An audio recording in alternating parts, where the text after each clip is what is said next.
ভুল সবারই হয়। হ্যাঁ, আমি, আপনি, আমরা সবাই ভুল করি। কিন্তু সবচেয়ে মজার বিষয় হলো নিজের ভুলের সময় আমরা হয়ে যাই আইনজীবী আর অন্যের ভুলের সময় আমরা হয়ে যাই বিচারক। এটা কেন হয় জানেন? আমরা যখন ভুল করি তখন হাজারটা কারণ দেখাই। সময় ছিল না, পরিস্থিতি খারাপ ছিল, ইচ্ছা ছিল না।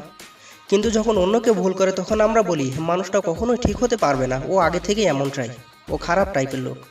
অর্থাৎ নিজের ভুলকে যুক্তি দিয়ে ঢাকি আর অন্যের ভুলকে রায় দিয়ে ফাঁসি দিয়ে দিই। চলুন একটা গল্প শুনি। একজন ছাত্র পরীক্ষায় নকল করতে গিয়ে ধরা পড়ল। শিক্ষক তাকে শাস্তি দিল। বাকি ছাত্ররা বলল ভালোই হয়েছে, ও তো এমনটাই, ও কখনো ভালো করে না, ও সবসময় নকল করারই চেষ্টা করে, ও আসলে একটা খারাপ ছেলে। কিন্তু কয়েক মাস পর সেই ছাত্রটি ক্লাসে আসলো সবার আগে সে ক্লাসে এসে একজন বৃদ্ধ ঝাড়ুদারকে চেয়ার এনে দিলেন এবং তাকে পানি দিলেন। তার এই কর্মকাণ্ড দেখে সবাই অবাক। এই ছেলে তো খারাপ না, মানুষ পরিবর্তন হয় কিন্তু ভুল থেকে, বা ভুল থেকে শিখতে হয়। কিন্তু আমরা তাকে আগের ভুল দিয়েই বিচার করি। এটা কেন? ভুল করা অপরাধ নয়, ভুল থেকে না শেখাটাই আসল অপরাধ। যে নিজে ভুল বুঝে নিজেকে ঠিক করার চেষ্টা করে সেই আসল মানুষ।